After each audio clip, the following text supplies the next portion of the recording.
his assistant, former Tennessee Oiler and Houston Oiler, Reyna Stewart. I got it right. Thank you, Blaine Bishop.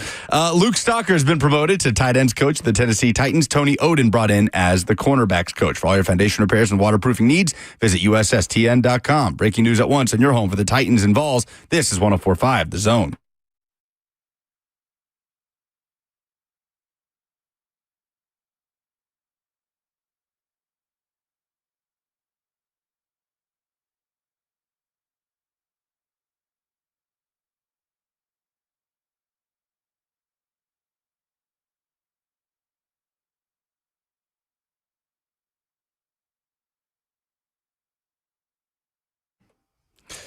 Reyna Stewart. We're going to get it right at some point. It's cover 2 on 104.5 The Zone. Blaine doesn't need help getting that right. That's his former teammate we're talking about, the new special teams assistant for the Tennessee Titans. I'm Lucas Panzica in for Zach Lyons this week. He will check in at 2:20 as he is down in Mobile for the Senior Bowl.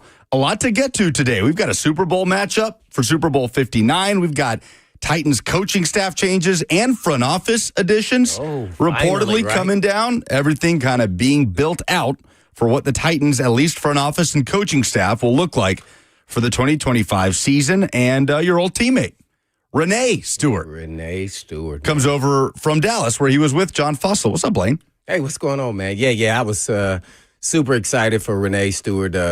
He was a safety. He was my backup, but then eventually became a starter on the other side. And we played together. Really sharp, great family guy, great human being, by the way. And I definitely keep in touch with him periodically. I texted him last week and said congrats. He was like, how do you know already? I said, it's my business to know. Right? So I hadn't talked to him face-to-face, but I did text him. We text back and forth, man. But we communicate periodically throughout the year. But, yeah, super excited for him, man, because he was a really bright player. One of the few guys I could say when they came in and got drafted and we had those kind of conversations when we're talking about playing, I said, it's kind of that same conversation, even though I wasn't playing with Byard the rookie year he had. I go, this is different. Because you had, you get, understanding history, understanding schemes and systems when you start having those kind of conversations. Reyna Stewart definitely was one of those guys. So eventually he became a starter, not only with the Titans, then he went to the Jags and started as well. And then he started his coaching career, and he's kind of bounced around all over the place. That is definitely a life I did not want to live. So, that's why I'm not in coaching. That's why everybody always asks me. But, yeah, Reyna and his family, great people. He did get to stay in Nashville for a while. You're right. Yeah, he did. He had a stint in Miami and then Jacksonville where he finished his playing career, was a GA at Northwestern, and then he joins Jeff Fisher's staff as a quality control coach in 2009. He's there until Fish was fired with the Titans and then hung around. He worked at BGA, at White's Creek, and then joined Derek Mason's staff at Vanderbilt for a few years through 2018 before getting back into the NFL with the Packers, the Cowboys, and now back in Tennessee. Yeah, all comes back around, man. So super excited for him and his family. And, man, hopefully they get all the hires correct. That's definitely one, especially Bones Fossil there. He's, actually he was up for head coaching jobs probably, a handful of years back.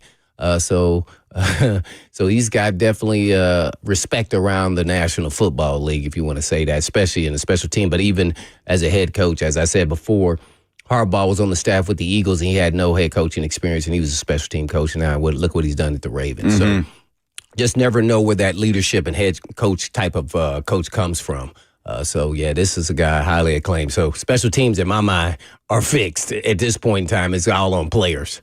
So Colt Anderson out, and we didn't know what the status of Anderson was going to be. When the news broke last week that the Titans were hiring John Fussell, there was no reporting that Colt Anderson had been let go. So you thought, are they going to keep him around in some sort of assistant role?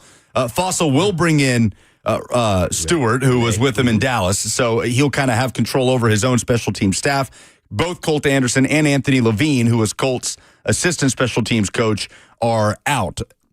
Special teams for the last, we'll say, 1/3 of the season, kind of course corrected to a place where they had better players, by the way, too. They had some different players out there. And that's part of the conversation. We don't have that much when it comes to their struggles.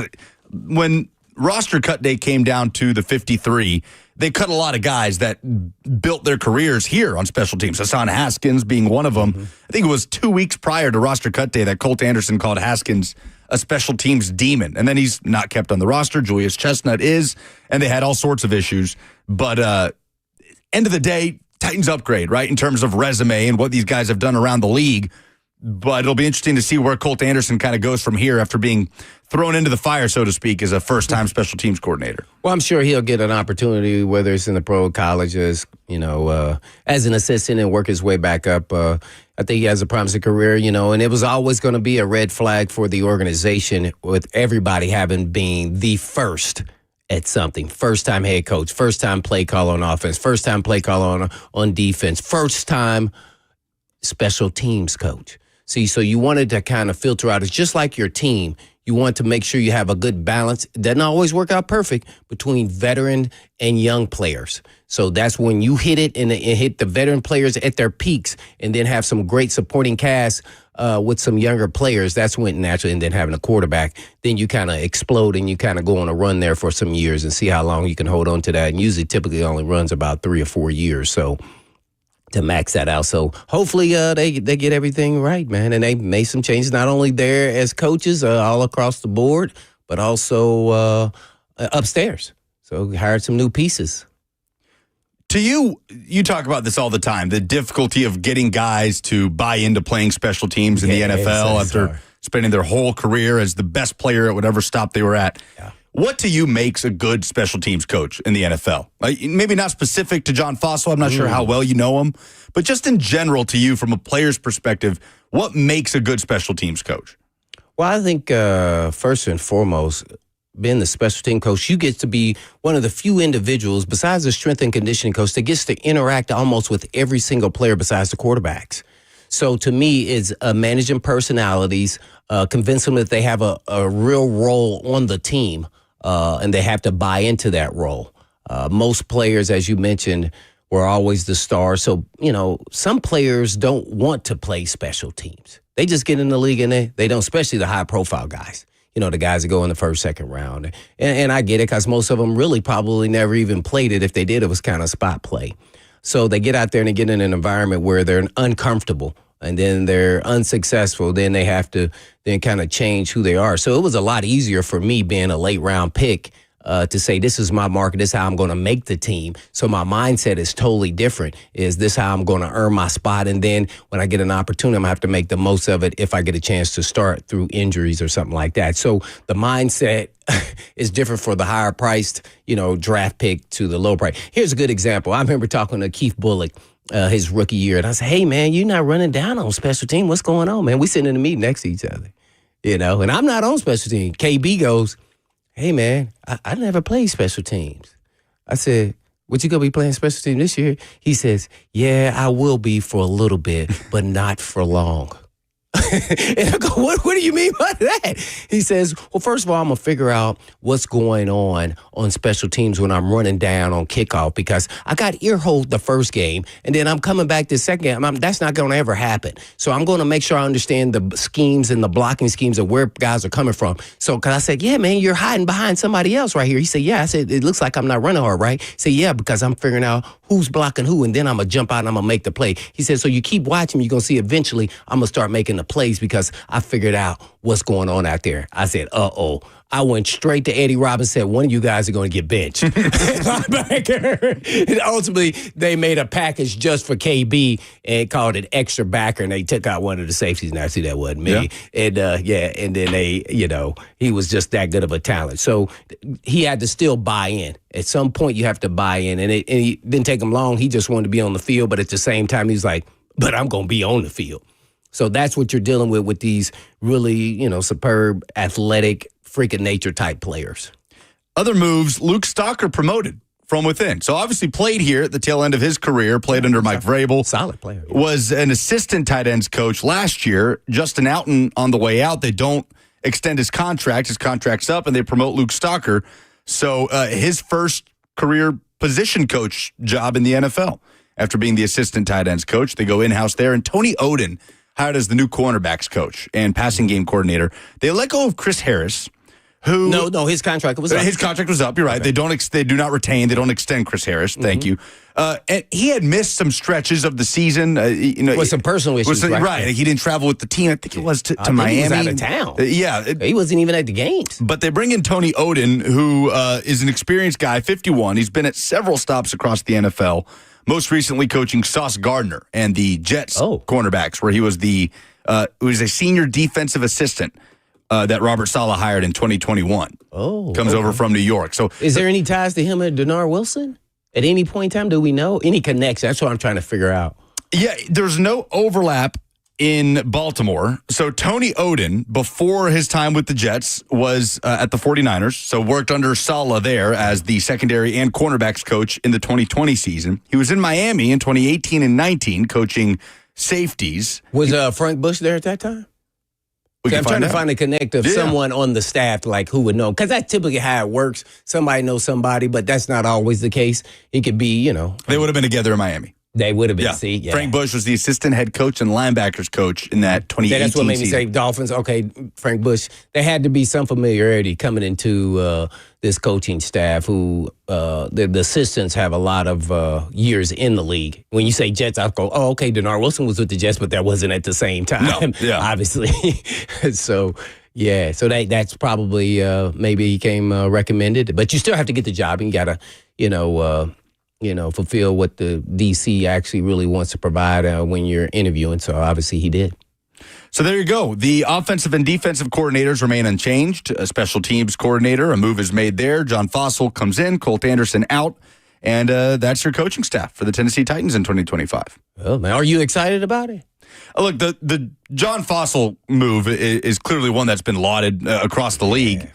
When it comes to the layman watching special teams coaching carousels, you kind of got to lean on what other people are saying and look at the resume. And the returns are great on John Fossil. Now, the Cowboys were one of the better return teams in the country last year. Really? Cavante Turpin, an all-pro return man. So Turpin was pretty good. Yeah. He was explosive. But you have a veteran in John Fossil. It's almost the complete opposite of what you had in Colt Anderson, right? Who came in first year, had not done this as a special teams coordinator in the NFL. And look, I hope to see Colt Anderson kind of bounce back and find a second wave and get another opportunity there, because I do think he deserves credit. That I get people were done with the special teams. By midseason, people were ready to see Colt Anderson gone. But I do think he deserves some level of credit for how they were able to just kind of get back to the mean, to where special teams was not a crippling thing for them after week 12.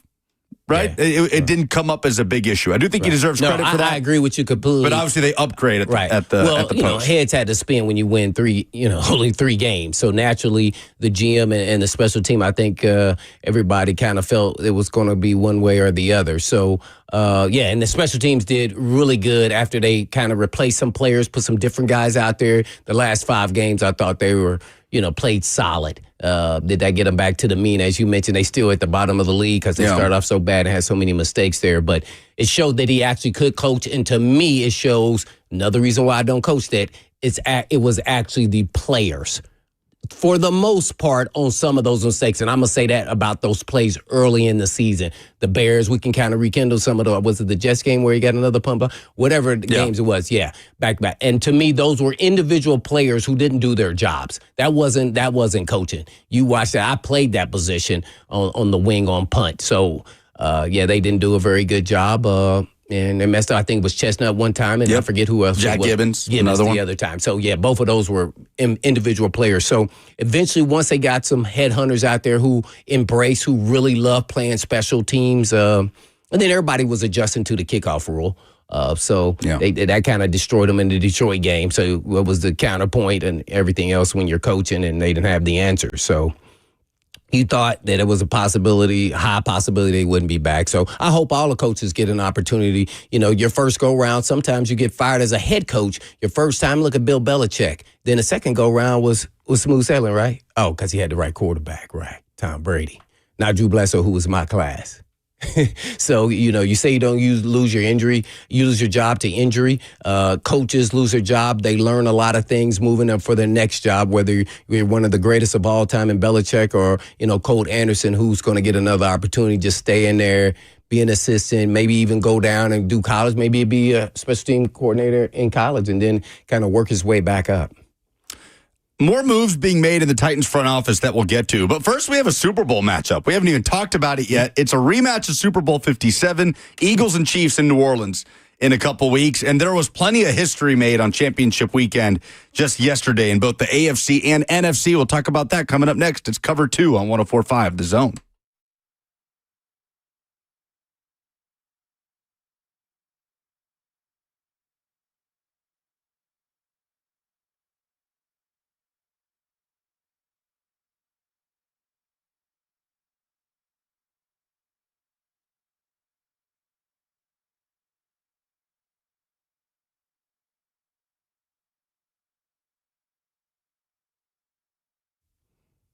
It's a new year and time to start on your wellness goals. So if you have a nagging pain or injury that's been keeping you from fully enjoying your favorite sports or activities like golf, tennis, whatever it is, now is the time to finally take care of it.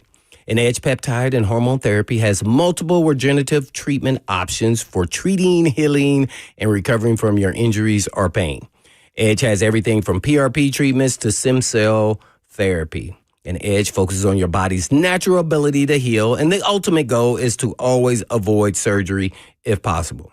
Reduce joint pain and inflammation, promote tissue repair, and even improve mobility and function. The new year should be about healing, and Edge is here to make that happen. So call Edge for a comprehensive consultant to create the perfect treatment plan for you at some of the most aggressive pricing you'll find in Tennessee. So spend this month restoring so that you can thrive for the rest of 2025. All you got to do is go online to edgepeptide.com. Yes, that's edgepeptide.com. Or you can just give them a call today at 615-724-1878. That's 724-1878.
So we've got a rematch of the Super Bowl that we had 2 years ago.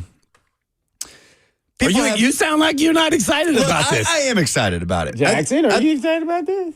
Of course, it's going to be a great game. Yeah, if it's going to be a great game, I don't care if they played each other recently. It's two good teams. It's a different version of the Eagles with Saquon Barkley and what he's done. I get that people have Chiefs fatigue, but I also don't think the Chiefs are not unlikable in the way the Patriots are unlikable to me, right? No. Well, I mean, Andy Reid, and you may be getting a little overworked on the Kelsey and Mahomes, too much of them and the Swifties going, but I like watching football and seeing history happen. And to be honest, I typically, after this year, I love Andy Reid. I want to see if he can win 3 in a row. Maybe that puts him in, the conversation of greatest of all time to do it 3 in a row. We all know Belichick and how many he's won.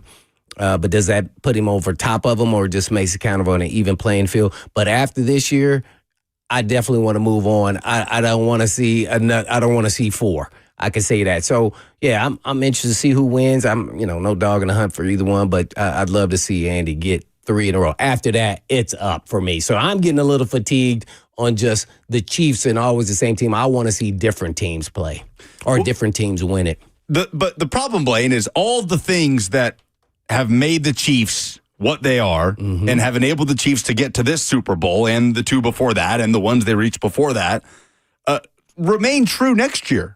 Right? Apart from maybe the possibility of Travis Kelce hanging it up. I don't know what his remember Trey Smith's going to be here. Okay, fair enough.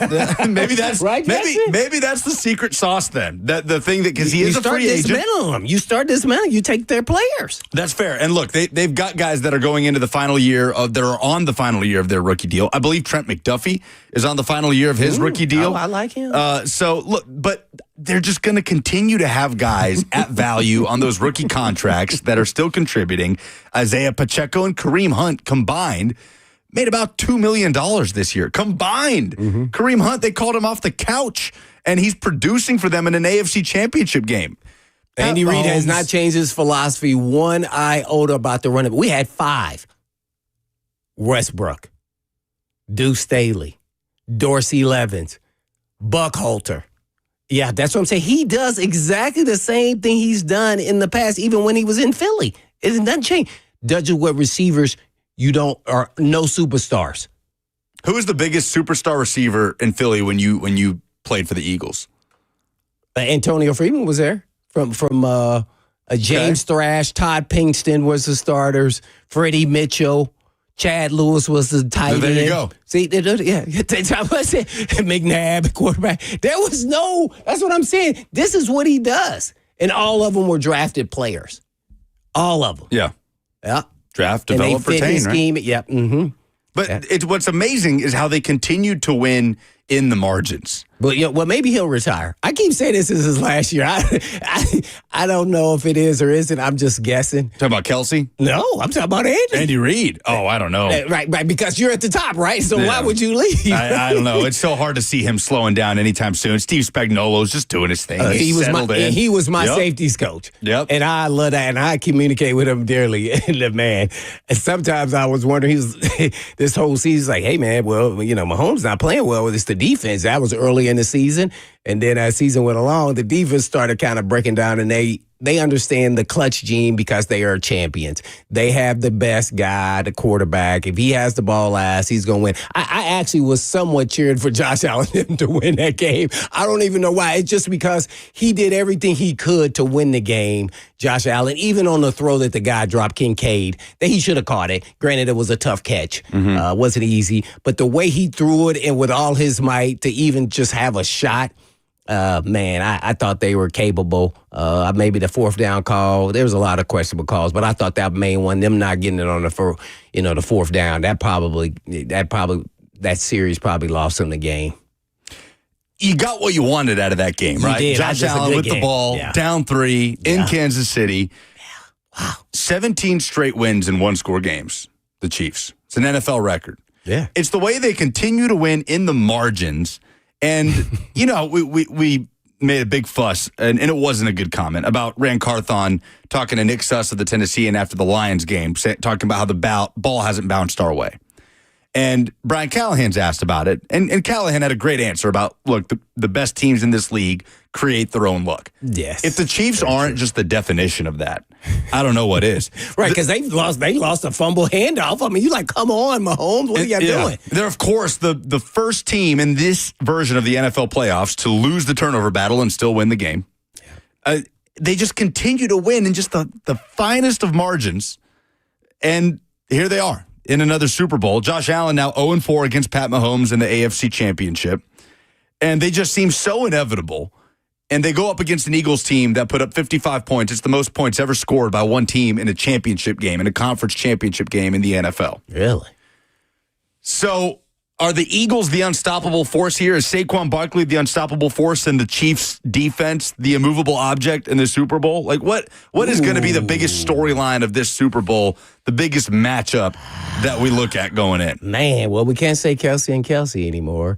Naturally, Andy Reid going against his former team, that's always going to be a discussion. But, naturally, Saquon, who's an elite special player, is the difference maker in this game. Obviously, if they can contain him at any point in time and put it on Hurts to win it and his receivers, which they can do, they are capable. We all know A.J. Brown. We've seen him here firsthand what he can actually do, and he's done it since he's been there in Philly. So, yeah, this was going to be a really, really good game. I'm not sure, we have 2 weeks to kind of figure out what direction we want to go. I'm not sure which way I want to go on this one yet, but, man, I think I'm going to just lean into until someone beats the champs, you got to go with the champs, and that's the Chiefs. And then after this, then I'm done. After I'm done. They three-peat, that's never been done in the National Football League ever in their history.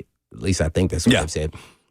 So I'd love to be part of seeing that, which is pretty incredible because all those teams are a little bit different, but the only thing was the same was Andy Reid, Mahomes, and Kelsey, and some of the linemen there and Jones on the defensive side. So they've kind of done it with different pieces and puzzles, which is always fascinating me. You want to kind of give them the team that doesn't have a lot of big names outside of the guys I just mentioned. I mean, really. I mean, then you name the Eagles, we can name a whole bunch.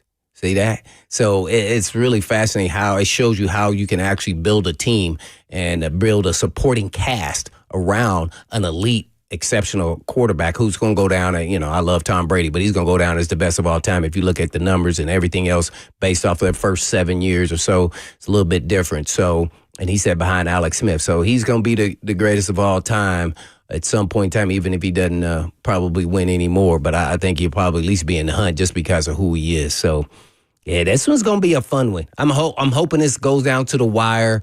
I can't pick one right now. I'm gonna lean Chiefs. I'm just because of Andy. That's it. Yeah, three in a row. That's exceptional. It's hard not to just default there. But don't you just get tired of the Chiefs though? Like, aren't you kind of, oh, man, it's time to turn the page, man. Especially in a season like this where it felt like multiple different teams had these dream regular seasons. Like the Detroit Lions had this incredible 15-2 ride where the city and just the fan base was conjoined with the team in a way that would have been a great story, no doubt. Would have been an incredible story. Jaden Daniels led one of the best rookie seasons by a quarterback in NFL history. He's the sixth rookie quarterback to reach a conference championship. And I don't want yesterday's game to take away anything about what the Commanders did. To start from a clean slate like that and finish in the NFC Championship game, going on the road in the playoffs, unbelievable.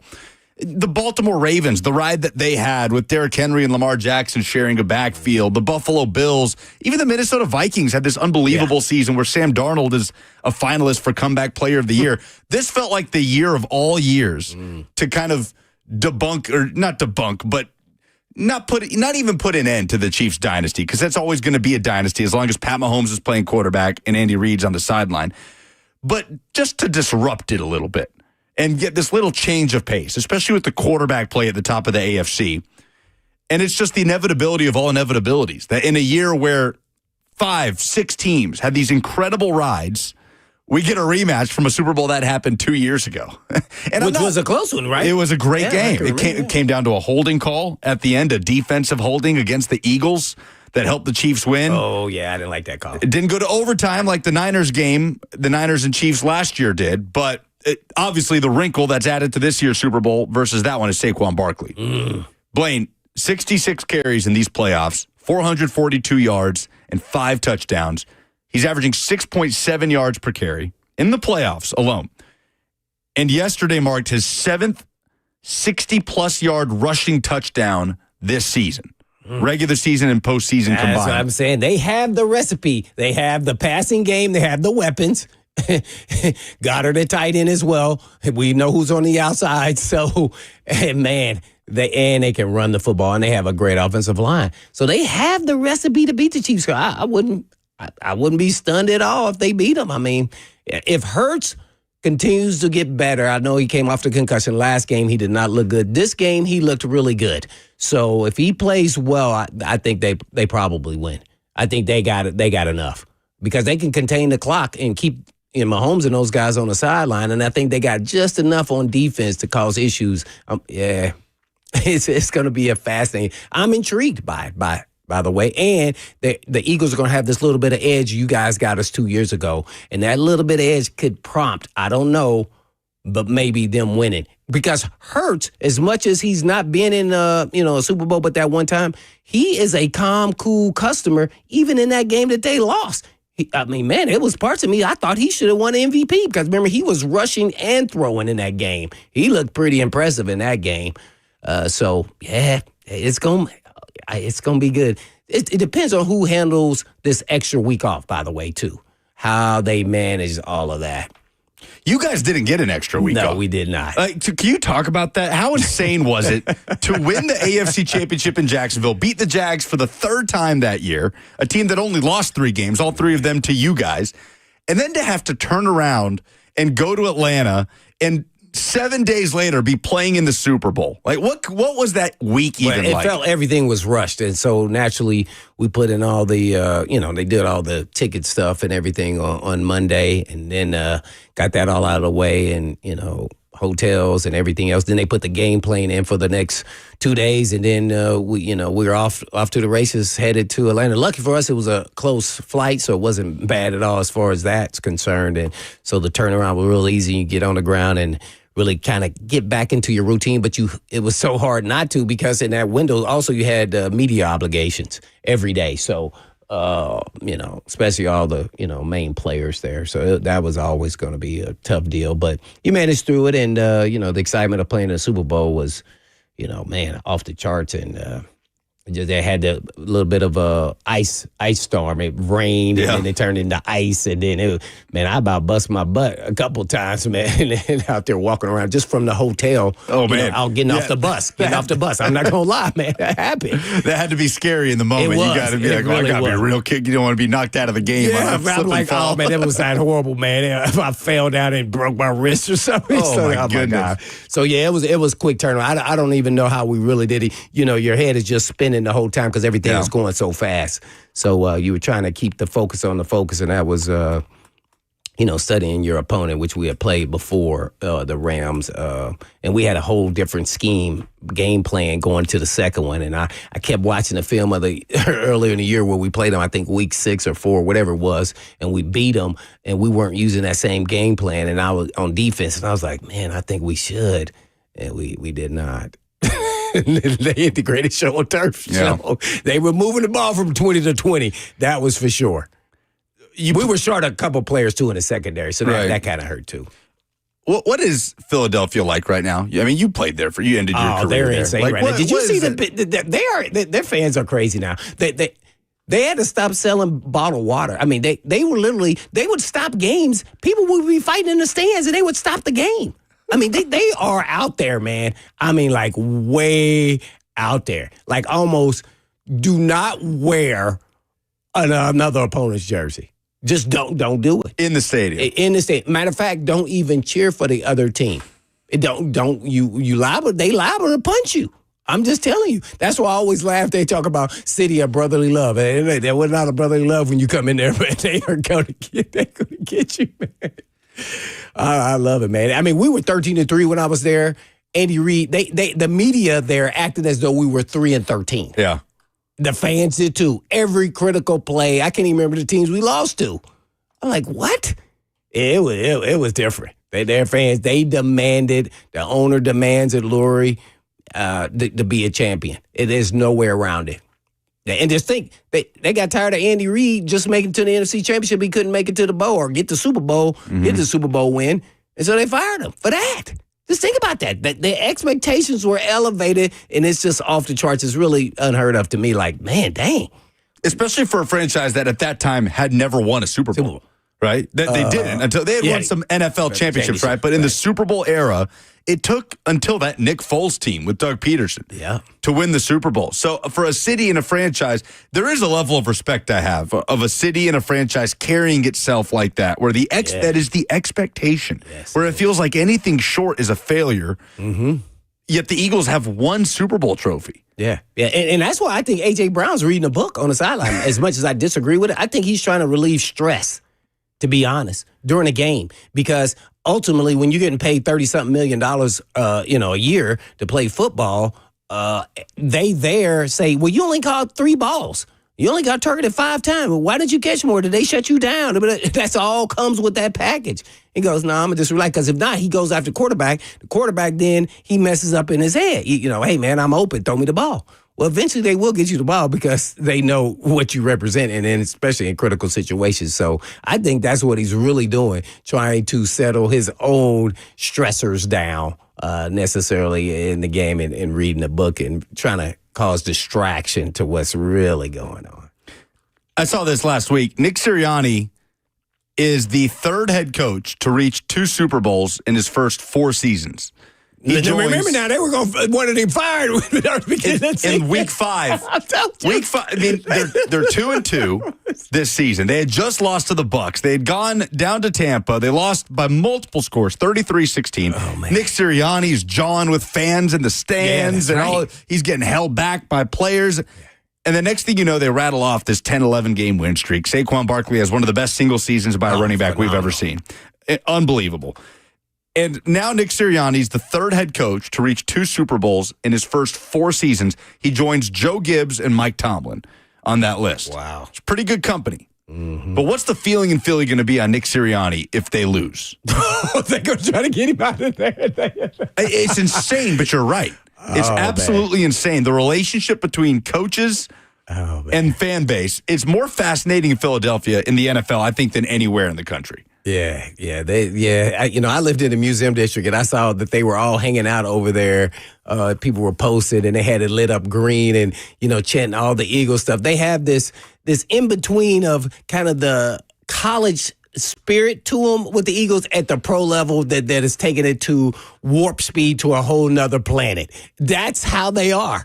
I mean, literally. I mean, it's just how they are in their fan base. I mean, like, I would park on, the street, I come out to my car, guys parking in front of me, bumps my bumper multiple times. I'm like, hey, man, what are you doing, man? Why are you're hitting my car? No, man, I didn't hit your car. There's no way. I said, hey, man, I just sat here and watched you hit my car multiple times. He said, I had to park, and then it just walk off. I mean, that's Philly right there. I'm like, man, I'm going to park my car in the garage next time. I'm not parking out here, man. This is crazy. Yeah, that's them. Hey, they don't pull any punches. I'm telling you, man. Philly fans, there are no others. I mean, they would fight Giants, Cowboys, and Commanders fans. They will fight them. Just cause. You better not wear a jersey. But not in Philly. Man. Well, we'll see. They would arrest people. Oh, I know. I believe you. I got the chance to go up there when the Titans were there in 2022. It lived up to the billing, and they'll be in New Orleans with the Chiefs for Super Bowl 59. Titans made a couple of front office additions, reportedly, joining Mike Borgonzi and Chad Brinker, 2 former general managers in the NFL, 2 former GMs of the Raiders, and the Titans now have 3 current or former NFL general managers in their front office. We'll talk about how all that will work and what it looks like coming up next. It's Cover 2 on 104.5 The Zone.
What's that? All right, we've got two front office hirings to talk about.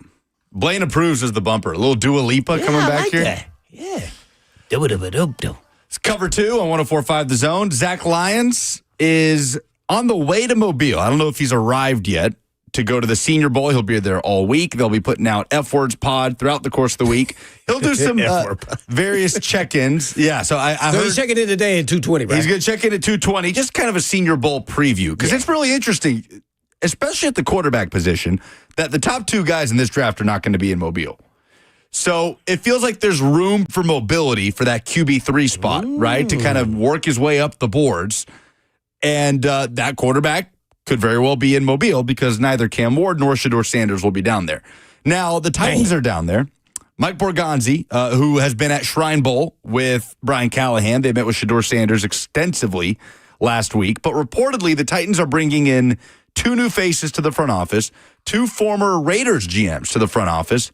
They are Dave Ziegler and Reggie McKenzie, who was in a personnel role with the Dolphins this past year, interviewed for the Titans job, did a virtual interview, didn't make it to that second round, but he will, according to Ian Rappaport, join the Titans front office in a key senior scouting role. So you've got President of Football Operations Chad Brinker, General Manager Mike Borgonzi, Dave Ziegler, the Assistant General Manager, and Reggie McKenzie in a key senior scouting role. And that is your front office. Wow. Man, so they made a lot of additions there. Seems like they needed a lot of help to make it a world-round, front office staff for scouting. Man, I'm impressed. So maybe they realized some things that needed to be, touched on, that they didn't have enough people there in leadership positions. So now they've maybe overcompensated. I don't know, but hopefully it works out for the best, and they select some really good players, and they'll be competitive. But remember, we're supposed to have patience now, right? Patience over panic. I thought patience was last year too, right? Well, 3-14. Head coach is still around. President of football ops still around. General manager from that season not still around. So they make those adjustments, and we move forward here. Do you think that can be difficult to manage? 3 guys that are either currently a general manager in Mike Borgonzi or have been GMs in the past that have made draft picks, have been in those roles. Maybe not so much for Reggie McKenzie, who has been in sort of that personnel role in Miami. He comes over to Tennessee. We don't know what his exact title is going to be. We haven't seen official team statements on this yet either. The Titans have not made it official that Ziegler and McKenzie are joining the front office. But just the dynamics of that, Brinker, Borgonzi, Ziegler, McKenzie, all of those personalities that have been in the job in some form or fashion before, working towards the same goal. Well, your question is, you think that could be a problem? Yeah, could it be difficult to manage? Well, for me, there's never a problem if everybody's assigned and understands their role. Yeah. So if you understand, what the task at hand for you individually and what you bring to the table, like McKenzie, maybe he is the, scout of the South, and he brings to them ranking the players, and they just take it and formulate an opinion about which one they think is the best and then come to a conclusion. I think it's really, different when you don't have those relationships, and it all starts with trust. Once you trust, the guys that are doing the task at hand, or women, who's ever scouting, and you take it to the guys up top, then they kind of collectively make a decision. And, that doesn't mean everybody's going to agree. But, it's just like us on air. Everybody's not going to agree with everybody's opinion. It wouldn't be, we're all human. I mean, so nobody's going to agree with everything. And that's good. That's a good thing. It's how you resolve where you don't agree and how you come to that conclusion in making that decision. And it starts at the top with Brinker, who will have final say so, especially if there's a tie or a conflict of, who they like. So to me, this is really even more interesting, because the toughest job you have to do as a GM, and all those guys who have now been hired, you have the number 1 overall pick. What is the best decision for the organization? So they come in right off the bat, and somewhat would say a tough call, but other people would dream to make this call, right? So I'm interested to see what moves they make. Or they just take a quarterback, or do they trade back, get multiple picks, build the roster, continue to build the roster through the draft, which everybody says, including everyone that they hired. here, and then to add, different free agents here or there, and see if this is a building process of the foundation and continue to build that foundation with head coach Callahan. So that is really what I'm looking for here, and how they make this decision and how they defend their decision, because that ultimately could get everybody gone once again. Because if it's the wrong play, and I don't even understand what could be the wrong play. Oh, let's say you don't take Cam, you trade back, right? And then all of a sudden Cam gets drafted by whoever, and then he becomes an electric superstar, right? He becomes, let's say, somewhat of Mahomes or another really good quarterback, C.J. Stroud. What, everybody's going to be pissed off then, right? If he didn't take him. But if you take him and then he turns out not to be, you're like, oh, man, we should have traded back. See, so I don't know if you really win in this situation unless you trade out and Cam turns out to be just a good player, or Shador just becomes a good starting quarterback, Tannehill-esque, and not a great quarterback. I do know this. We've made so much about the idea of the timeline, getting coach and GM on the same timeline. Yeah. Feels like this front office is on the same timeline, right? And all bets are off with the turnover that the Titans have seen in the front office in the last couple of years. But Emmett in the F&M Bank chat, where you can interact, 1045 The Zone TV, YouTube, Facebook, Twitter, or Twitch, he says a lot of experience can't hurt, but at least they're all coming in at the same time. Yeah. Right? Like Chad Brinker, we understand, is a holdover from the previous iteration of the front office, but he is in a more front-facing role than ever before. He's not the general manager, but he's made it very clear. The team has made it very clear. He has final say on the roster. And then you have Borgonzi, Ziegler, and McKenzie all coming in at the same time.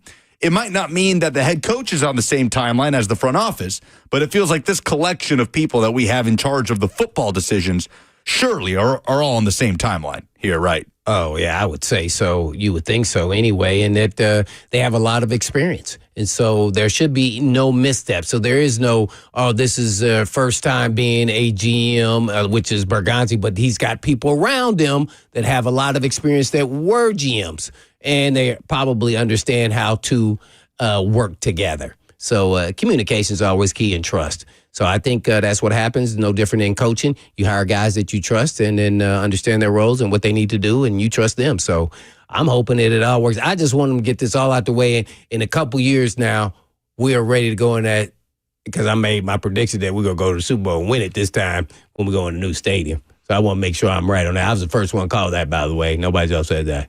Right. If they don't make the playoffs, then say Blaine didn't call that. I want revisionist history that they then hence get to the Super Bowl and win it this time, something that we couldn't accomplish. Well, you're going to need this iteration to work then, because it might have to be this group with the number one overall pick. It has to be. It has to be. It's what you do with the number one overall pick that it's going to determine. Just feels like such a huge What do you pivot. think they should do? Do you know, or do you want to wait till after the top of the hour? Let's wait till after the top of the hour. And one of those options for the number one overall pick, Shador Sanders, not participating in the East-West Shrine Bowl, nor its practices. Do you care about that? We want to hear your thoughts. 615-737-1045, cover 2 on 1045 The Zone. Hour 2 coming up next.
Cover 2 on 104.5 The Zone. Zach Lyons will join us at 2:20. I'm Lucas Panzica, filling in for Zach this week alongside the Hitman.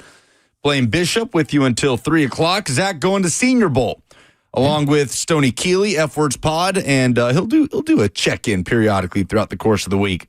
Learn about some of these prospects. I got to see if he sees my picture down there since I'm in the Hall of Fame down there. See where it's located at. How important an opportunity was that for you to go to Senior Bowl?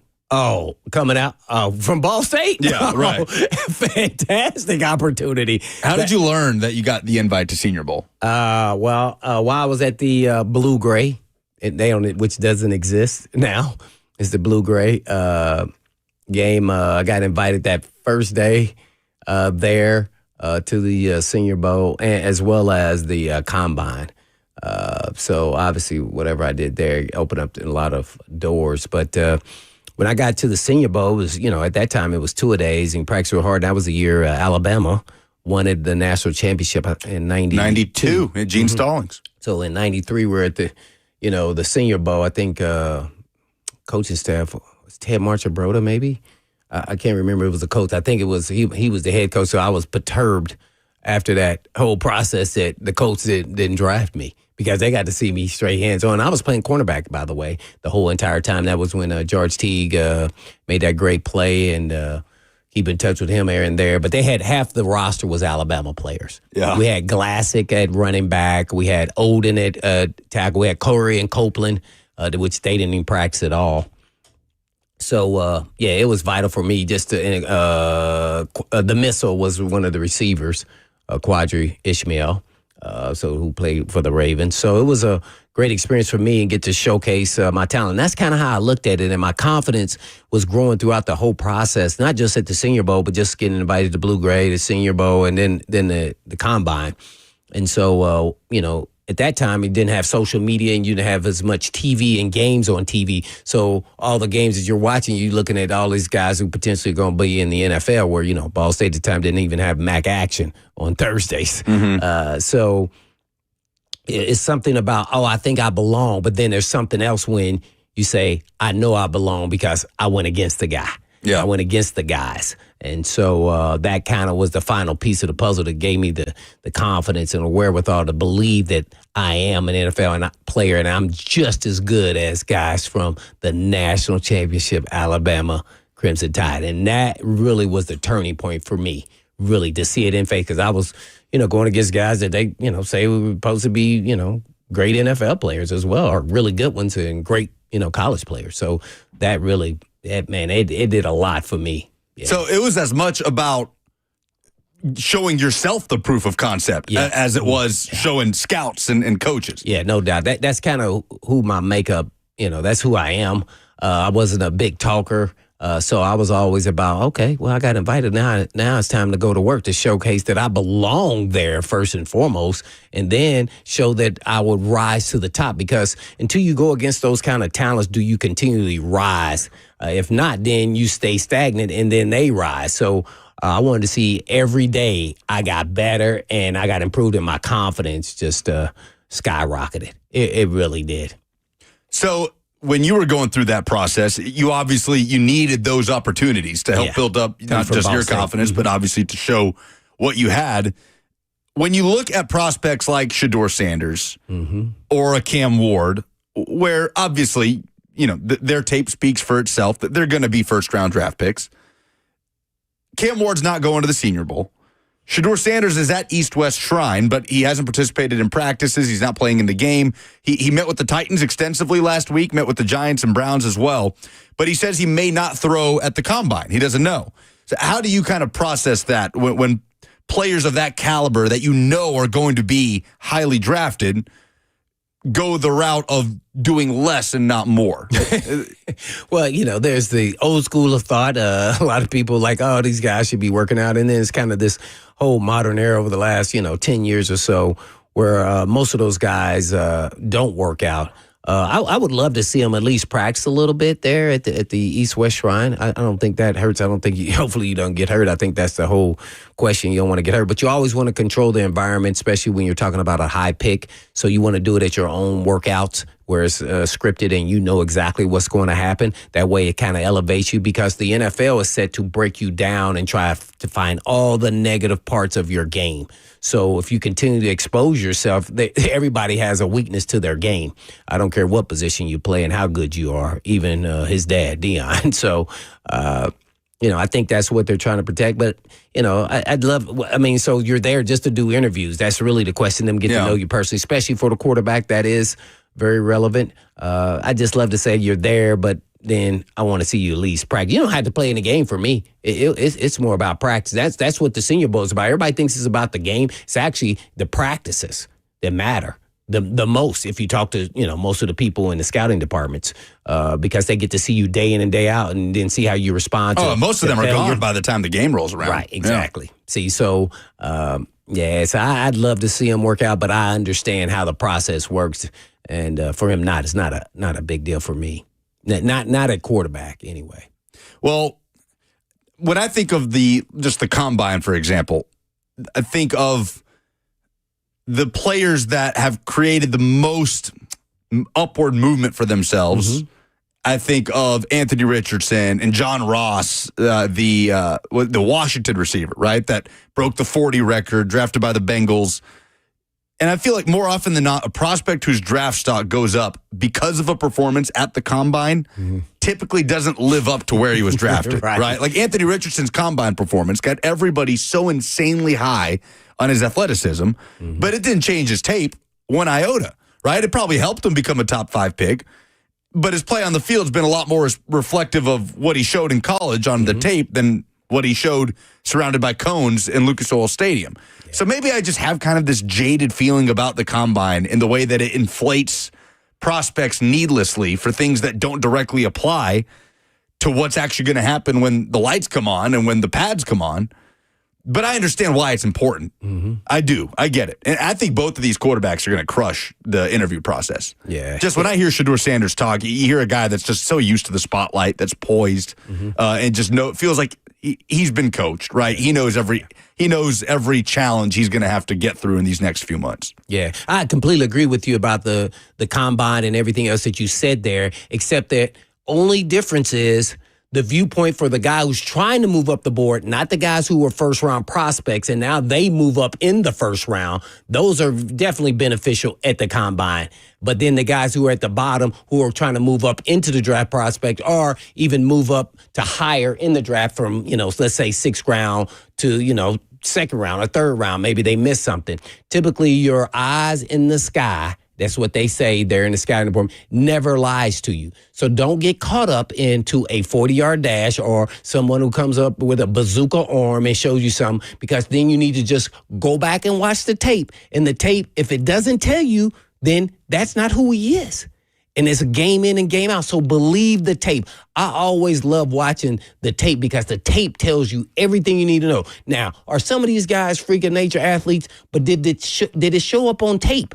Like, this guy runs a 4.3. Well, how did a guy with runs a 4.5 run right by him? See, no, then he's not a 4.3. So don't believe it because he ran and got trained to run track on a day at the combine because he went to these training facilities and they taught him how to run a freaking 40 so he looks fast. Like, okay, well, that's a track. Put the pads on him, and we saw him with the helmet, shoulder pads on, and he's not that. And it never fails. I've never... It's funny. I like watching them do the drills and everything because some of these guys are like, whoa, wow. But then at the same time, if you go watch tape, you go, nah, he's not quite that. And all you got to do, like everybody was talking about your guy right there. He does a good job. And I said this about him before. What's the kid, Dejan Cooper, right? Yeah, Cooper DeJean. DeJean. It was at Iowa. Iowa. I go watch him film and tape. I go watch all of his corner because everybody was trying to say he wasn't a corner. He wasn't a corner. He's a safety. He's a nickel. I watch the tape. I play in this league. I go, he's a nickel safety in the league. You know what tape I just watched? Watch this.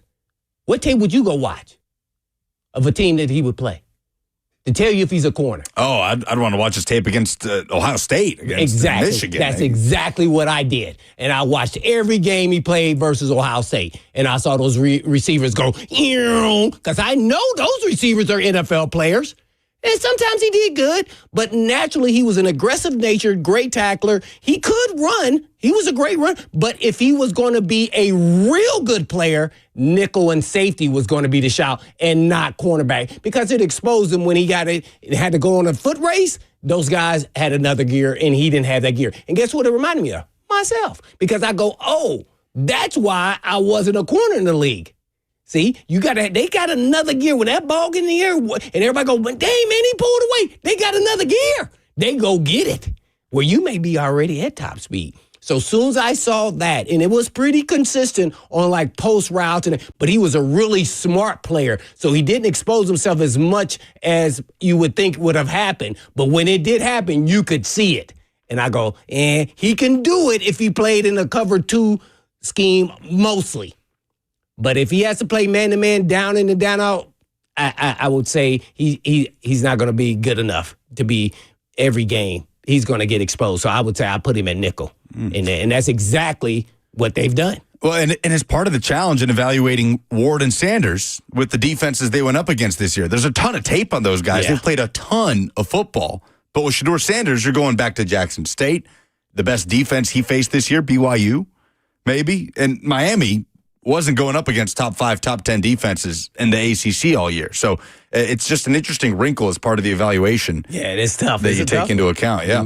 615-737-1045 is the number. Let's go to Carol, who wants to talk about the Senior Bowl. Hey, Carol. Hey, Lucas. Hey, Blaine. How you doing? I hope y'all are having a beautiful day. As far as draft, I think we need to go edge rusher with Abdul Carter. But one quarterback I'd like to see Lucas keep an eye on down there at the Senior Bowl is Jackson Dart. Oh, yeah. Now, I know he went up against a lot of top 5 defenses, and his performance at the Gator Bowl just blew me away. I'll hang up and listen. Thanks. And thanks for the call, Carol. Yeah, he's one of those second-tier quarterbacks. Definitely has to be on the radar because if you do trade back and you don't draft a quarterback with that first pick, where are you looking to get a quarterback? Or are you looking for a quarterback in that second tier or maybe later in the first or maybe in the second? I don't know. But some of those guys in that, Will Howard, all these guys are starting to elevate saying, hey, man, we believe we should be in the conversation too. Well, Zach Lyons is in Mobile, and the Senior Bowl practices have not officially started yet, but we'll talk to him about that quarterback class, the group of players that are participating this week. Jackson Dart is one of them, and Zach will give us a bit of a Senior Bowl preview. It's cover 2 on 104.5 The Zone.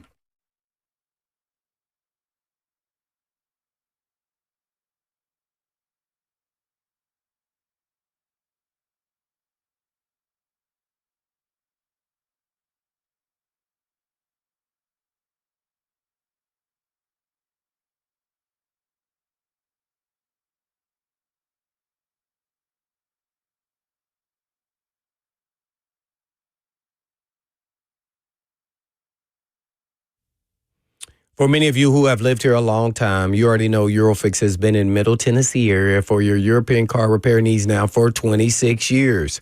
We've all gotten to watch them grow. And I don't know about you, but I love watching the hometown business take off. Well, we're now proud to announce the 5th location in Mount Juliet for Eurofix on Mount Juliet Road, right across the street from Dairy Queen. And Eurofix can serve you in Franklin, Hundred Oaks, Murfreesboro, Belmead, and now Mount Juliet. Pretty cool getting to watch a small-town mechanic starting in the barn of his backyard of a single-wide trailer and now grow to 5 locations repairing thousands of cars each month. And at Eurofix, you get a 3-year nationwide warranty and a free loaner car with every repair appointment. And all you have to do is just give them a call at 844-EUROFIX. That's right, 844-EUROFIX, or you can visit them online at myeurofix.com. That's myeurofix.com. But I always tell them, Blaine, Joe.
think the ice has basically melted away in Mobile. You see the weather down there in the last week? Well, I saw it last week, but it's still It was in snow down New there? Orleans? I don't think so. Oh, I okay. think Zach Lyons will give us a weather report here on what the practice field will look like as Senior Bowl practices get underway this week. A lot of prospects. Maybe indoor. Ain't got an indoor?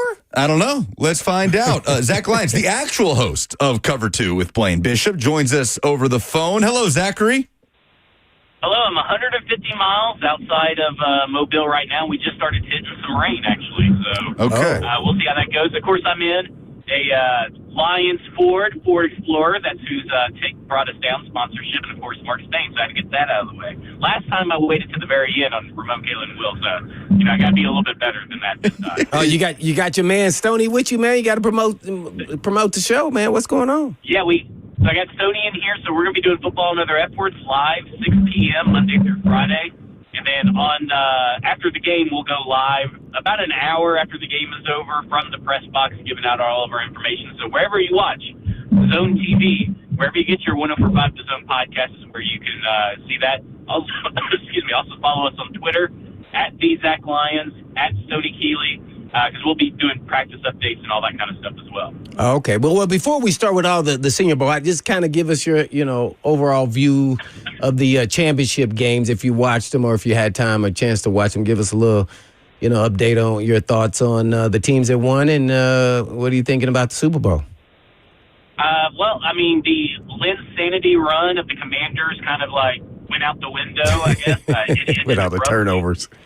Jaden Daniels could not. I don't know what his deal was with basically not being able to hit anybody above the knee when he's trying to throw his passes. I don't know if the moment was too big for him. I heard Ramon say this morning that maybe it's a little bit of his release. But he really put his pass catchers in precarious position trying to go down and get the ball more often than not. I couldn't believe it. Their run defense looked like the Tennessee Titans' run defense against the Commanders earlier in the year. And then, what can you say about the Chiefs and Bills? An electric factory. Oh, man. It was awesome. And listen, I know that everybody's really down on this championship matchup, and I'm kind of with you, Blaine, the chance to see history. And it's the Chiefs. Why can't we appreciate greatness? Yeah. That's kind of where I'm at. It took me forever to kind of get on board with appreciating Tom Brady and Bill Belichick and the Patriots. A long time. Probably a little too late. But this Chiefs team, I've just always bought in because they're exciting, they're likable. There's nothing really, and Spags is just the best assistant coach in the NFL, bar none. And I'm just interested in the chess match between the Eagles and the Chiefs. I don't understand why people are so down on them. Yeah, no doubt about it. We're on with Zach Lyons there, reporting down at the Senior Bowl. I guess one more question is in particular with the Titans. You've done probably more research than anybody on different individuals that were interviewing for the GM job. Now they've hired, a crew of guys with McKenzie and Ziegler, not related to Zakiah Ziegler, but not that I know of. But kind of give us your thoughts on those hires and what they've done in the past. If you got a second there while you strolling down the road. Well, it was interesting that right when Mike Bergonzi was hired, Dave Ziegler's name was floated out there 3 minutes after he was hired by Albert Breer as a possible assistant GM. And I don't really know the connection between the two. I cannot find it. I don't know if it's just because Ron Wolf to Elliott Wolf, Patriots connection between Ziegler and the Ron Wolf connection with, Brinker and Bergonzi. But, it was so odd. But it also, if you look at Dave Ziegler's job history with the Patriots, he dealt a lot on the pro side of things. And I wonder if that is the balance that he's going to bring. He's going to be more dealing with the pro side of things in his role as assistant GM. That'll be an answer that we need, from, Brinker and Bergonzi whenever the next time they speak is, what's the connection with Dave Ziegler? Because that's usually how this stuff works. Why was it announced almost the same day that you were announced that you had that connection? And what's his role going to be? And, senior scouting advisor for Reggie McKenzie, after he interviewed, I kind of said I wouldn't be surprised if Reggie McKenzie found his way on the staff in a similar role to what he had with Miami. It's not exciting, And I know a lot of people are like, oh, getting people from the Raiders and all this stuff. Listen, there are offensive coordinators and defensive coordinators that flame out as head coaches. There are executive people, personnel people that flame out as GMs, but they're actually good at the other jobs with the less responsibility. So I think a lot of experience, a lot of people that speak the same language can go a long way, especially because they're implementing a new system and a new way of grading, new processes, a new way to speak on the scouting side. There you have it with Zach Lyons from the Blaine and Zach Show. Zach, the only thing I can think of is the fact that Dave Ziegler worked under Scott Pioli and Mike Borgonzi also worked under Scott Pioli. But he did not work under Scott Pioli. That's the thing. Scott Pioli left before Dave Ziegler got there. Okay, so Pioli left New England in 2008. Yeah. Ziegler arrived in 2013. You're right. So there was no overlap there. Now, Ziegler and Callahan would have worked in the Broncos building at the same time. But that is one fair connection. enough. That is one connection. I mean, Ziegler, a player personnel assistant and a scout, and Callahan in an assistant role in Denver. Okay, interesting. But I think we all kind of know that Callahan has no say in the personnel department. Sure. So, I just kind of throw that out the window. Right. So as you make your way down there, we understand, starting with the quarterback, Zach, Shedeur Sanders will not be participating in the East-West Shrine Bowl. He did meet with the Titans last week, met with the Giants and the Browns, was not participating in practices, which also means Titans assistant wide receivers coach Peyton McCollum didn't get a chance to coach him like we thought he would. McCollum, the QB coach of the West team at the Shrine Bowl. But Sanders not at Senior Bowl, obviously. Neither is Cam Ward. So it makes for an interesting week at the quarterback position, Zach, where Will Howard also will not be in attendance coming off of the national championship game. So how does that affect the way you're approaching the quarterback position this week in terms of the prospects you're most excited to get a look at? Well, you had Carol talking earlier on your show, right before y'all went in the last little segment. She knows ball. I mean, that is a football knower. She is all day, all ball, all day. And I'm the most interested in seeing what Jackson Dart and Seth Hennigan really can do down here. I'm also interested to see what kind of participation Jalen Milroe goes through as well. But, really, Kyle McCord is off to a head start in the quarterback 3 race over the East-West Shrine Bowl. Glowing reports coming out of there. His tape is really good. Quarterback out of Syracuse. And then, so when you get over here, what I'm looking at is who is going to be the QB3. And I don't think it's out of the realm of possibility that someone could actually favor one of these QB3 quarterbacks over Shedeur Sanders. I know that sounds crazy, but we've seen things kind of be a little crazier in the draft. But I kind of look at Jackson Dart. So what I'm going to be looking for is the stripe on the helmet. Is how quick is that stripe on the helmet going left to right, right to left, going through his progressions? Because he had the 11th highest open throw rate. So 34.6% of his throws were wide open. And so, it's one read and go. It's a funky, offensive system. So how does he stack up against really a defensive back group that is down here that is really good? And so can he go through his progressions? Can he, go through his reads quickly? Obviously, Jalen Milroe is kind of a similar question. We all know the athleticism, but can he stand in the pocket, go through his reads? A little disappointed there's no Will Howard this week, but Seth Hennigan came in at 6'3", over 200 pounds. Kid from Memphis, been a 4-year starter since he went to signed at Memphis, and he's been awesome, a good leader, comes from a good football background. Really interested to see what kind of moves he makes this year or this week at the Senior Bowl. I tell you what, this is a message for the chat, the F&M Bank chat on YouTube specifically.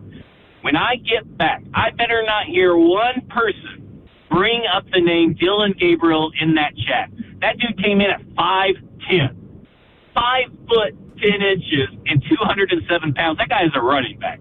I don't want to hear any more Dylan Gabriel talking. The film matches it as well. No more Dylan Gabriel from the chat. Whoa. Just being on the other side of that, I think he's a later round quarterback, by the way. But what I'm going to say is I remember I met Kyler Murray, and I go, man, we're looking eye to eye. And then they said he was 5'11". Yeah. And I go, nah, I don't know, man. I must have grew. So what I am going to say is in the right offensive scheme and system, could he be successful just like Kyler Murray? I didn't say can he run around like Kyler Murray, but could he be successful in what is his arm strengths and talents? I think that he is, like you said, very scheme specific. Gotcha. So for the Tennessee Titans, when I say that I am better not hear anybody for Dylan Gabriel, I would say that I don't think there's a scheme that's even coming in after Brian Callahan that really fits his needs. And we've seen Kyler Murray struggle here and there, but he's nowhere near the talent that Kyler Murray was. Right. I know that you're not saying that he is. Right. But, I think you have to have that talent to overcome that height deficiency. Yeah. I'd love to know who is talking about Gabriel anyway. Dylan Gabriel. I didn't hear that. The people in the chat love Dylan Gabriel. What? Really? Yeah, Oh, they love it. Yeah. There's a reason why he's been in school this long. Yeah, Well, I'm with you. and that's on a lot of these guys, Zach. There's so much tape on so many of these quarterbacks. Will Howard, Kansas State, and then Ohio State. Jackson Dart from USC to Ole Miss. Shador Sanders, Cam Ward, Dylan Gabriel. It feels like there's just so much rope for evaluation on these guys as opposed to previous drafts where, we'd be evaluating Anthony Richardson based on 13 games. Yeah, I think that's the effect of what NIL is going to have. I know last year when we came down to Senior Bowl, the big talking point was that draft lacks a lot of depth, and drafts will lack a lot of depth because people are going to stay in school. But that's eventually going to balance out. And eventually what that also means is that your college players coming in, have so much more experience than any of the classes really before them. So when you talk about Bo Nix and Michael Penix Jr., they had tons of experience coming in, and the same could be said about at least half of these quarterbacks that are coming out this year. I think Kyle McCord is probably the guy that is right on the line of the appropriate stats you want, or starts and games played that you want. But, he's just really good on film, and sometimes you can kind of, if he's borderline on that exception line, you can make it a little bit of an exception for Kyle McCord. But that's the thing about Dart, Will Howard, all these guys that you named, is that they're going to bring a bevy of at least experience, and most of them some big game experience too. Who is the prospect you are most excited to watch this week in Mobile? Ooh, so man, that's really tough because I kind of look at it and I wasn't that hyped to watch Deion Walker because it's obviously a defensive lineman. The tackle from Kentucky? Yeah. Yeah. Oh, Deion Walker. Okay. Yeah. He's 6'8", and he's I can't remember how much he weighs. How much does he weigh? 340. 340. So he's 6'8", 340, and he's a pass rusher on top of that. So I'm interested to see just marvel at him, kind of like I marveled at Tavondre Sweat last year. But I think I'm most interested to see Xavier Restrepo down here, especially if you're looking at maybe the possibility of Cam Ward at one. Why not go ahead and double down and get his favorite target? If you can get him on day two, he also feels a need in the slot. I'm interested to see his get-off against press, the route running and all that kind of stuff that he provides in those one-on-ones, but also in those end zone drills. Can he break some ankles? That's what I'm looking for. We have someone in the chat. Eric, I think it's Eric Reed, says, Kyle McCord threw 5 picks in one game, including 3 pick sixes. Is this true? I think it's true, but that also shouldn't scare you away. Oh.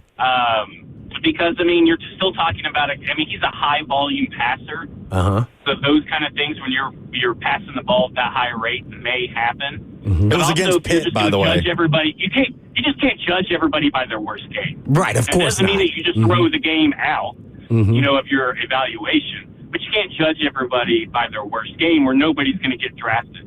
Yeah, absolutely. Real quick, I want to just ask a couple more questions here on who are the guys we need to look out for, best pass rushers and offensive linemen, and guard and at tackle, right tackle. Okay, so it's interesting. This whole class has been kind of talked about as there's a lot of guards because a lot of length concerns. Okay. But the measurements keep coming out, and really a lot of the offensive tackles are really clearing the threshold at a higher rate than we all initially thought.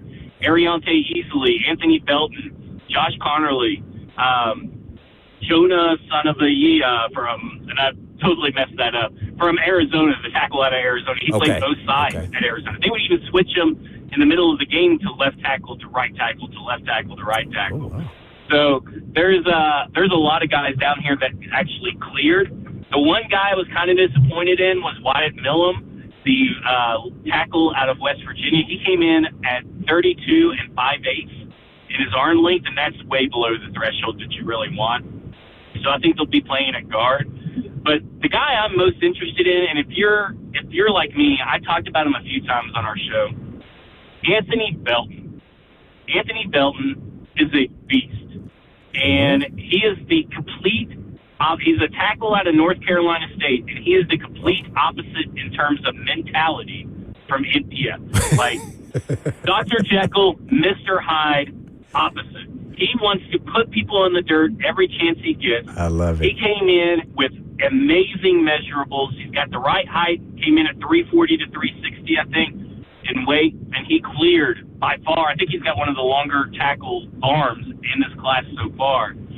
And he is a dude that I'm just so anxious to see put some people in the dirt. Now, if he comes out here and he's not putting people in the dirt, then you have some, concern that's going to make you go back and watch the tape.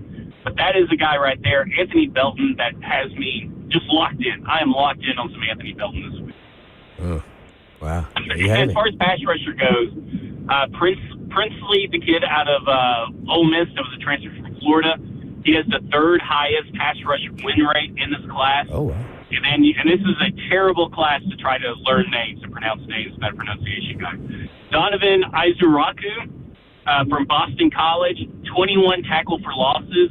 And then Mike Green out of Marshall, another edge rusher right there. And, of course, you guys like Nick Scourton that are down here that are the bigger name, first-round guys. But, like, those three guys, if you're looking for a second-round pass rusher, that's who I'm zeroing in on. Oh, my partner in crime, Zach Lyons. See you both. Zach Lyons on the way to Mobile alongside Stoney Keeley, F-Words Pod. So what will be the content schedule, Zach? I mean, when do people need to be aware of stuff coming out from you guys all week? So, of course, during the practices, we'll be tweeting and stuff, but Monday through Friday, 6 p.m., live on Zone TV, Twitch, Twitter, YouTube, Facebook Live. We'll be live down from Mobile. Today will be a preview show, and then we'll do a review of every day after that. And then, of course, after the game, which is about 3:30, 4 o'clock, I think, is when we'll go live from the press box once it's all cleared out and give you our thoughts on the game, our main takeaways, and wrap up the week. When's the best time to check with you every day, like 120 or 220? Or is that going to be possible? Probably 220, I would think. Okay. I think. All right. All right. We'll check in with you. Either one works for me because I think the second practice will be already underway, so they each have their own perks. So either one works for me. All right. Cool. Perfect. Zach Lyons. Keep up with their stuff all week long from Mobile. Zach, y'all be safe getting down there and appreciate the time. Bro. Talk to you soon. Yeah, make sure you guys go to Lions Ford and then also Mark Spain Real Estate. Lions Ford down in Lewisburg, Tennessee. All right. Gotcha. Zach Lyons at the Zach Lyons on Twitter. It is naming names season, Blaine. 3 months of naming names. I was about to say, well, what school? I mean, I don't know these kids yet. We are there. But it's going to be fun. And look, that's why Zach's going down there to get a better look at these prospects and have some informed opinions on who the Titans should be looking at for the next few months, as it's a pivotal moment in the history of the franchise. When we come back, some college basketball action over the weekend and some movement in the AP poll that we'll talk about, both Tennessee and Vanderbilt with a new landing spot after big games on Saturday. We'll get to that coming up next. It's Cover 2 on 104.5 The Zone.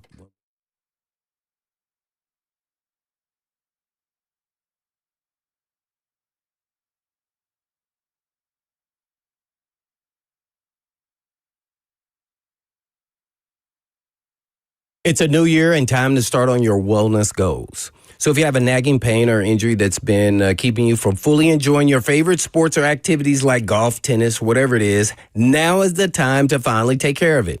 And Edge Peptide and Hormone Therapy has multiple regenerative treatment options for treating, healing, and recovering from your injuries or pain. Edge has everything from PRP treatments to stem cell therapy. And Edge focuses on your body's natural ability to heal, and the ultimate goal is to always avoid surgery if possible. Reduce joint pain and inflammation, promote tissue repair, and even improve mobility and function. The new year should be about healing, and Edge is here to make that happen. So call Edge for a comprehensive consultant to create the perfect treatment plan for you at some of the most aggressive pricing you'll find in Tennessee. So spend this month restoring so that you can thrive for the rest of 2025. All you got to do is go online to edgepeptide.com. Yes, that's edgepeptide.com. Or you can just give them a call today at 615-724-1878. That's 724-1878.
So we'll keep an eye on the Senior Bowl all week long.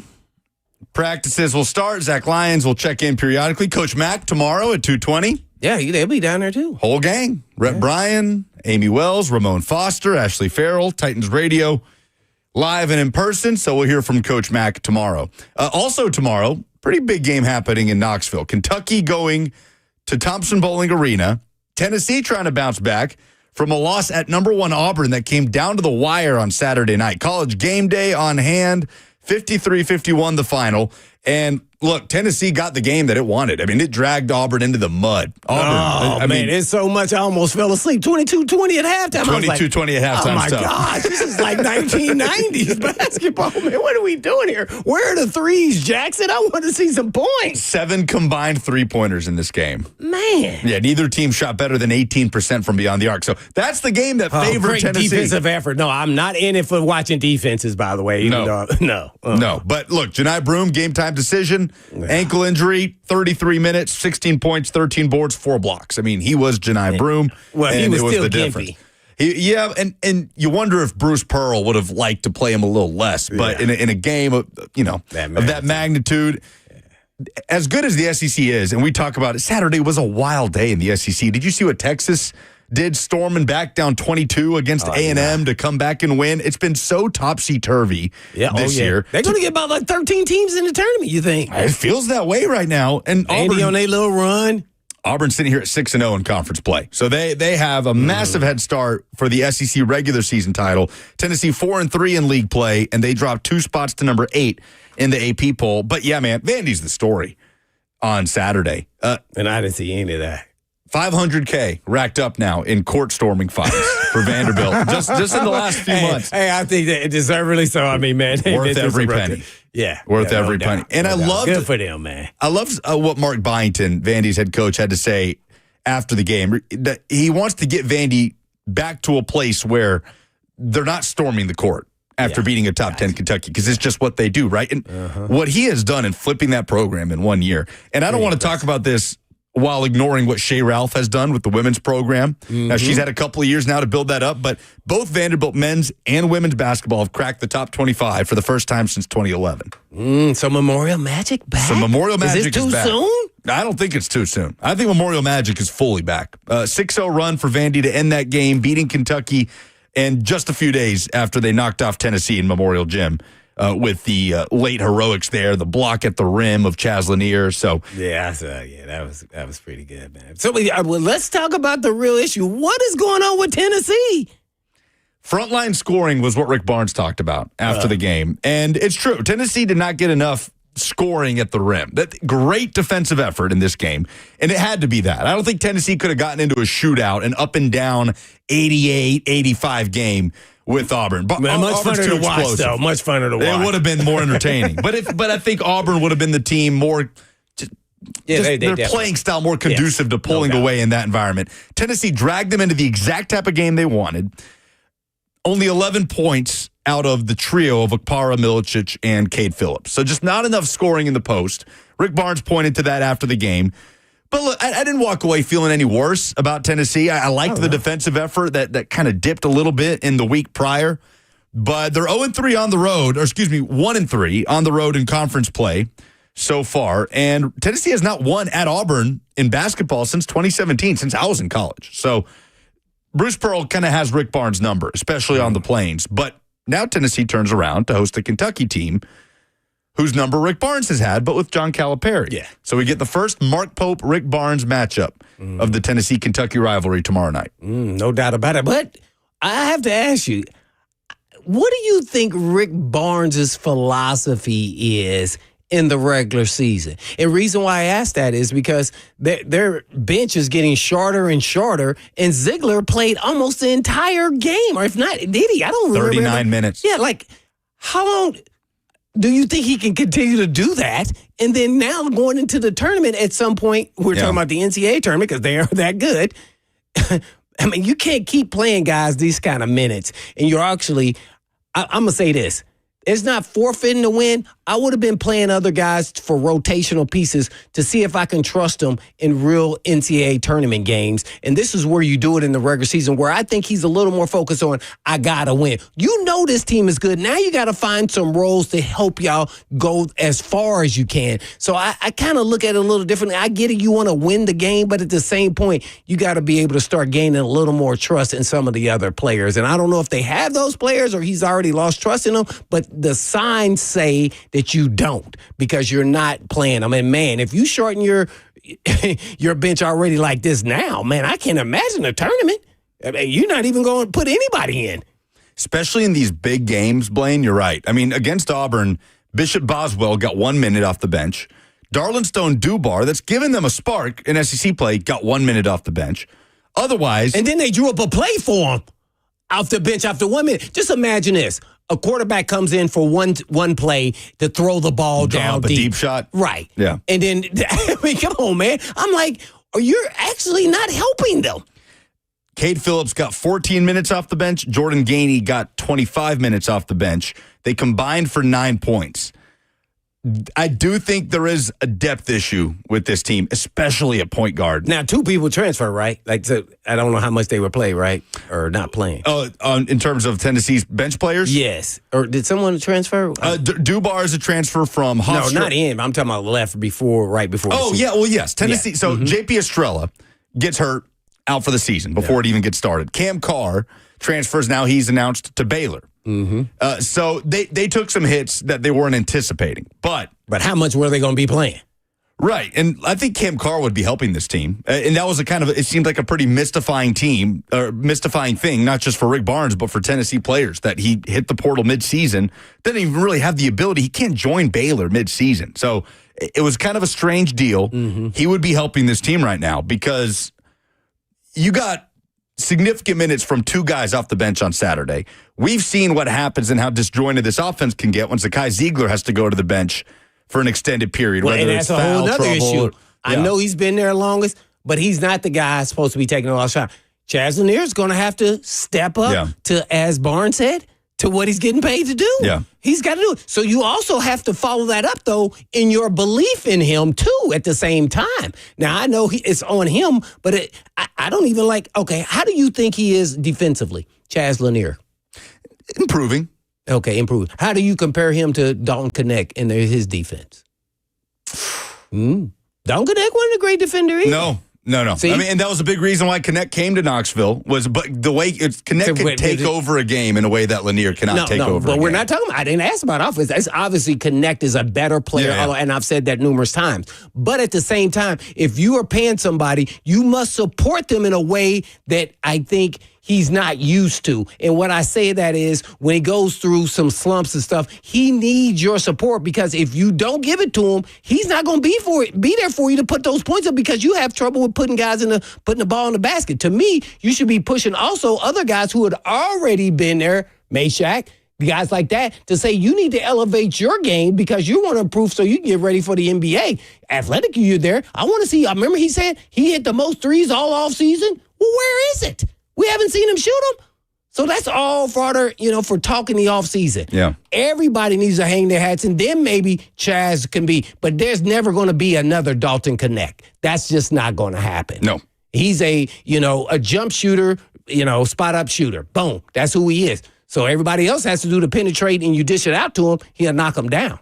But, I mean, I just think the expectations here are changing, and I think Barnes isn't weaving with the changes. I think he's stuck in this same mode in the regular season, that the regular season is the utmost importance. At the same time, you have to be developing players on the bench and their roles and what they fit with this team. And I think he's shortchanging it by not having the rotation to see if it is to get a win.